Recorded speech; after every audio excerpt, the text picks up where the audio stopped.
Welcome to doctor Michael's music therapy channel. இன்றைய பதிவிலையும் technological advancement அதனால் என்னெல்லாம் முக்கியத்துவம் கிடைக்கும் இந்த சோஷியல் சேஞ்சில் என்ற தலைப்பில் சில செய்திகளை நம்ம பகிர்ந்துக்கலாம். சோஷியல் சேஞ்ச் என்ன சொன்னாலே அது நம்மளோட பிஹேவியரை மாற்றும் அப்படின்னு சொன்னோம். ஆனால் சோஷியல் சேஞ்ச் எல்லாமே சமுதாயத்தோட சீர்கேடுகிட்டு தான் இருக்கணும் அப்படின்னு இல்லை. சமுதாயத்தோட சிறப்புக்கும் மேன்மேலும் சிறப்பதற்கும் நல்ல வாய்ப்புகள் உண்டு அப்படின்னு சொன்னோம். அதில் தான் நம்ம என்ன பண்ணோம், டிஜிட்டல் பேமெண்ட், டெக்னாலஜிக்கல் அட்வான்ஸ்மெண்ட்டில் டிஜிட்டல் பேமெண்ட் பார்த்தோம். அப்புறம் வெளி மாநிலத்தில் கூட இருக்கிறவங்களோட படிக்கலாம். அப்புறம் வெளிநாட்டில் கூட இந்த மாதிரி ஆன்லைனில் நம்ம டிஸ்கஷன் பண்ணிக்க முடியும், ரிசர்ச் கைடன்ஸ் எடுக்க முடியும். இதே அடிப்படையில் வெதர் ரிப்போர்ட், கிளைமேட் சேஞ்ச் அதனால் நம்மளுக்கு என்னெல்லாம் நன்மைகள் விளைவிக்கிறது அப்படின்னா அதுக்கு மட்டுமே ஒரு 10 எபிசோடுக்கு நம்மளால் பேச முடியும். அவ்வளவு செய்திகள் இருக்குது. ஏன்னு சொன்னால் கிளைமேட் சேஞ்ச் எப்படி இருக்குது, நிறைய கிளைமேட்டுன்றது வெதர் ரிப்போர்ட் மற்றும் வானிலை ஆராய்ச்சிக்கு மட்டுமே அதை பயன்படுத்துறது உண்டு. அது இல்லாமல் கிளைமேட் இன்னைக்கு கிளாஸ் ரூம் கிளைமேட் சரியில்லை அப்படின்னு சொன்னால் அங்கே இருக்கிற வாதாவரணம், அதாவது சீதோஷ்ணம், தட்பவெப்பநிலை, அது சில நேரத்தில் வீட்லேயும் நம்ம அந்த வார்த்தையை பயன்படுத்தலாம், வகுப்பறையிலையும் பயன்படுத்தலாம், ஒரு யூனிவர்சிட்டி கேம்பஸ்லேயும் பயன்படுத்தலாம். இது எல்லாமே இந்த கிளைமேட் என்ற வார்த்தையை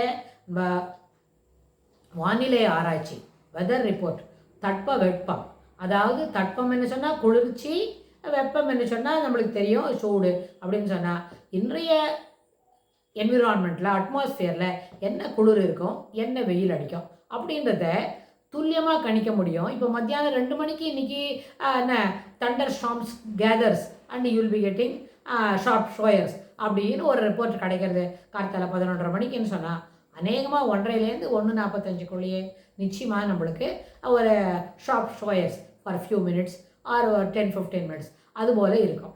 அது அளவுக்கு நம்மளால் என்ன பண்ண முடியும், வானிலை அறிக்கையை துல்லியமாக கணிச்சு அளவிட்டு சொல்ல முடியும். அந்த அளவுக்கு அட்வான்ஸ்மெண்ட் வந்திருக்கு கிளைமேட்டிக் சேஞ்சினால. சரி, இதனால் நம்மளோட பிஹேவியர் என்ன மாறுபடும் அப்படின்னு கேட்டால் நிச்சயமாக அதுக்கு தகுந்த மாதிரி நம்ம எல்லா முன்னெச்சரிக்கை நடவடிக்கைகளையும் எடுத்துக்க முடியும். அப்புறம் நம்மளோட அதுக்காக சௌரியம் பண்ணிக்கலாம், அதை எந்த விதமான பாதிப்பும் இல்லாமல் பண்ணிக்க முடியும். பாதிப்புலேருந்து நம்மளோட குறைச்சிக்கலாம். ஒரு பெரிய பாதிப்பு ஏற்படும் அப்படின்னு வைங்க, டோரன்ஷியல் ரெயின் அப்படின்னா அது பெரிய பாதிப்புனா அதில் ஓரளவுக்கு சில pre preparations, planned safeguard அதெல்லாம் பண்ணிட்டோமான அந்த பாதிப்புலேருந்து கணிசமான அளவுக்கு நம்மளை என்ன பண்ணிக்க முடியும், பாதுகாத்துக்க முடியும். இதெல்லாம் இந்த டெக்னாலஜி அட்வான்ஸ்மெண்ட்னால புதுசாக கிடைக்கல சமாச்சாரம், இருக்கிற சமாச்சாரமே நல்ல விரிவான அளவில், துல்லியமான அளவில் கண்டுபிடிச்சிக்க முடியும். எந்த அளவு, எத்தனை கிலோமீட்டர் வேகத்துக்கு காற்றடிக்கும், டெய்லியே எத்தனை வேகத்தில் காற்றடிக்கும், எந்த வேகத்தில் வீசக்கூடிய காற்று நம்மளுக்கு எந்த அதுக்கு பயனுள்ளதாக இருக்குமான்னு. இது நம்மளுக்கு மட்டும் பயனுள்ளதா இல்லை, அதாவது நிலத்தில் வாழறவங்களுக்கு இல்லை, நிறைய நேரம் சமுதிரத்தில் போய் பெரிய அளவில் படகெல்லாம் எடுத்துக்கிட்டு போகிறாங்களே அவங்களுக்கு இது பெரிய அளவில் வரப்பிரசாதம். இன்றைக்கி இந்த ஏரியாவில் சரியான அளவுக்கு காற்று இருக்கும், அதனால் நீங்கள் அந்த இடத்துக்கு போகிறது உங்களுக்கு பயனுள்ளதாக இருக்கும்னு தெரிஞ்சிட்டாங்கன்னு சொன்னால் ஃபிஷர்மேனுக்கு கிடைக்கிற indication it is a boosting to their economy. இதில் ஒன்றும் மாற்றுக்கருத்தெல்லாம் இல்லை.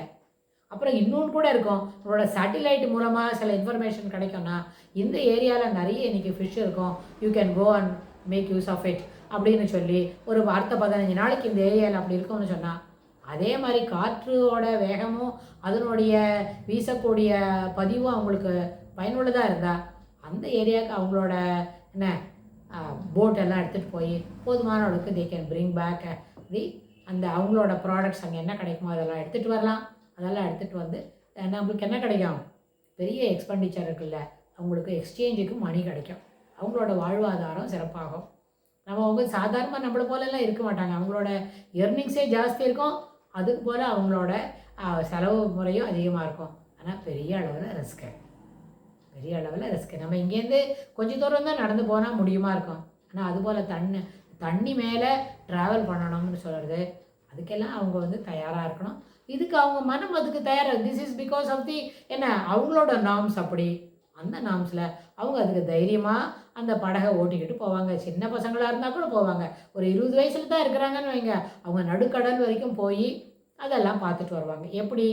அவங்கக்கிட்ட இந்த அட்வான்ஸ்மெண்ட் இருக்குது, அவங்கக்கிட்ட இந்த என்ன வெதர் ரிப்போர்ட் இருக்குது, எப்படி காற்றோட திசையில் எந்த திசையில் எவ்வளோ வேகமாக வீசும், அதுக்கு எதிர் திசையில் போனோமா அதனோட திசையிலேயே போனால் நம்மளுக்கு படகை ஓட்டி செல்வது எளிமையாக இருக்கும். அப்படிலாம் செஞ்சு அவங்க அதுக்கு தகுந்த மாதிரி போவாங்க. இதுக்கு பழக்கம்தான் காரணம்.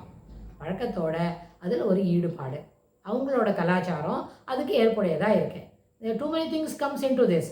ஸோ அதனால் டெக்னாலஜிக்கல் அட்வான்ஸ்மெண்ட்னால நிறைய அளவில் பாசிட்டிவ் இம்ப்ரூவ்மெண்ட், சமுதாயத்தில் மாறுபாடுகள், சமுதாயத்தில் மாறுபாடு இதை எப்படி ஏற்படுத்துகிறோம் அப்படின்னா, இந்த அட்வான்ஸ்மெண்ட்டில் அந்த ஒன் மூமெண்ட், ஒரு சின்ன சிட்டிங்கில் சில விஷயங்களை நம்ம தெரிஞ்சுக்கிட்டோமான we can continue to move further in the same direction. That is possible because of the change, because of the technological improvement. அதில் நம்ம இதெல்லாம் செய்ய முடியும். ஆனால் இதை தெரிஞ்சிக்க முடியல. சிலவங்களுக்கு இந்த வெதர் ரிப்போர்ட் பார்த்து தெரிஞ்சிக்கலன்னு வைங்க, யாருக்கு ஒருத்தருக்கு நல்லா தெரியுமோ, யாருக்கு ஒருத்தருக்கு நல்லா இதை பார்த்து தெரிஞ்சுக்கிறாங்களோ அவங்களோட குரூப்பில் இருக்கிறவங்க எல்லாரோடையும் இதை ஷேர் பண்ணலாம். இதில் ஒன்றும் தவறு இல்லை. இது பொது செய்தி, இது யாரோட வேணால் செய்தி ஷேர் பண்ணலாம். இப்போ நம்ம வெளியில் போகிறோம், ஒரு சமுத்திரத்தில் போகிறவனுக்கு தான் வெதர் ரிப்போர்ட் யூஸ் ஆகும்னு இல்லை. ஒரு சின்ன ட்ரை ஏரியாவில் இருக்கிறாங்க, டெசர்ட் மாதிரி, அங்கே இருக்கிறவங்களுக்கும் இன்றைக்கி காற்றோட வேகம் இத்தனை வேகத்தில் அது வீச போடுது அப்படின்னு சொன்னால், இது என்ன பண்ணால் நிறைய மணல் காற்று வீசும்னு சொன்னால் அவங்க கொஞ்சம் நேரத்துக்கு என்ன பண்ணலாம், அந்த 2 மணி நேரத்துக்கு வெளியில் போகாமல் இருக்கலாம். That is also possible. அவங்களுக்கும் இந்த மாதிரி அட்வான்ஸ்மெண்ட்டு முன்னாடியே சில என்ன தட்பவெப்ப நிலையில் இருக்கிற சிறப்புகள் இல்லாட்டி அதில் வரப்போட பாதிப்புகள் எதை சொன்னாலும் அதுக்கு தகுந்த மாதிரி நம்மளை முன்னெச்சரிக்கை நடவடிக்கைகள் எடுத்துக்கொள்ள முடியும், நம்மளை நம்ம பாதுகாத்துக்க முடியும். இது எல்லாமே இந்த முன்னேற்றம் டெக்னாலஜிக்கலாக கிடைக்கிற அட்வான்ஸ்மெண்ட்னால, அந்த இம்ப்ரூவ்மெண்ட்னால நம்மளுக்கு கிடைக்கிற ஒரு நல்ல பயன் அப்படின்னு சொல்லி இந்த பதிவை நம்ம நிறைவு செய்கிறோம். இதுக்கு தொடர்புடைய செய்திகளை வரப்போகிற பதிவுகளிலும் பார்க்கலாம். தேங்க்ஸ் ஃபார் வாட்சிங்.